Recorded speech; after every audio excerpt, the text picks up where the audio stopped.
வீட்டுக்கு 500 ரூபா வரி போடுறோம். வெள்ளிக்கிழமை சாயந்தரம் வாழை மேடிக்க, சனிக்கிழமை தீச்சட்டி முளப்பாரி அம்மன் விடுறோம். அன்னைக்கு ராத்திரிக்கு பள்ளி திருமணம் நாடகம். சூப்பர்ப்பா, இதாப்பா கரெக்ட். என்னப்பா கோயில் பத்தி முடிஞ்சு போச்சு, வீட்டுக்கு கிளம்புங்க. போ போ போ.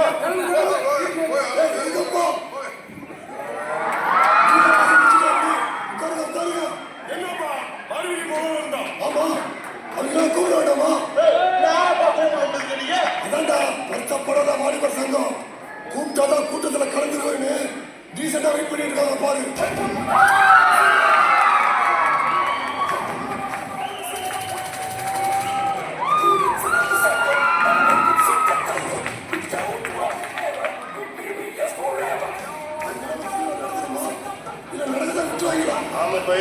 சந்தோஷமா இருக்கிற இடத்துல சாணி கொண்டு இருக்கிற மாதிரி ஆகி போயிரு. அவங்களும் பேசுங்கப்பா. இல்லை வருத்தப்படாத வாலிபர் சங்கம் வாங்கடா.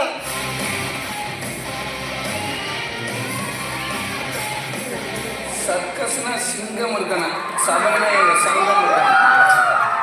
சொல்லுங்கப்பா, எதுக்கு பிரச்சனையா? பஞ்சாயத்துல தீர்ப்பு எதுன்னு சொல்லணுமா?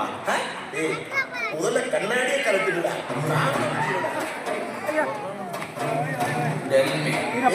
கேட்டீங்கல்ல எல்லாம் சரிதானே?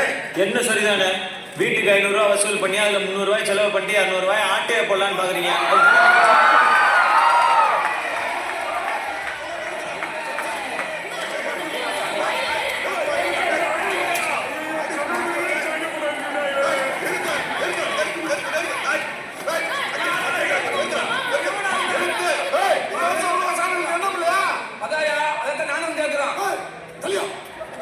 என்ன பண்றீங்க? அவனை பொய்யா சொல்லாம 15 வருஷமா எத்தனை பண்றீங்க? சாணியை கொண்டு வந்துருக்காங்க. நிறுத்துங்கடா. இவாருங்க நாங்கள் ஒரு காலத்துல மாப்பிள்ள மாதிரி தள்ளி எடுத்து வைக்கிறேன். லேட்டா தான் முடிஞ்சது, அதெல்லாம் முட்டாள்தனம்னு. அண்ணே முடிவு முடிவா என்ன சொல்றது?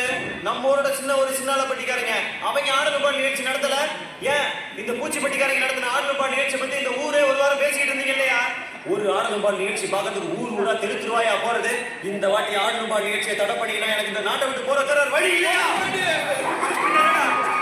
ஊர் பேர்லயே சிலுக்க வச்சுக்கிட்டு ஒரு கிளிகளும் இல்லைன்னா எப்படி? இது எங்களை மாதிரி இளைஞர்களுக்கு ஒரு இன்சல்ட்டியா? நாங்கள் திண்டுக்கல்லிட்டா வீட்டுக்கு கொண்டு போறதுக்காக கேட்டோம். உங்களுக்காக இல்லையா? இந்த கிழவனுக்காக, சின்ன பையனுக்காக, வருங்கால இளைஞர்களுக்காகயா?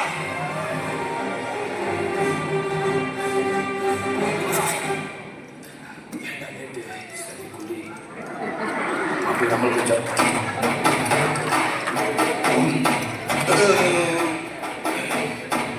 திருவிழா நடத்துங்க, நடத்தாம போங்க. நீங்க கரகத்தை தூக்குங்க, தூக்காம போங்க. ஆனா எங்களுக்கு ஆடலும்பாடு நிகழ்ச்சி போட்டே ஆகணும், போட்டே ஆகணும். பங்கு புட்ட சாங்க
போடு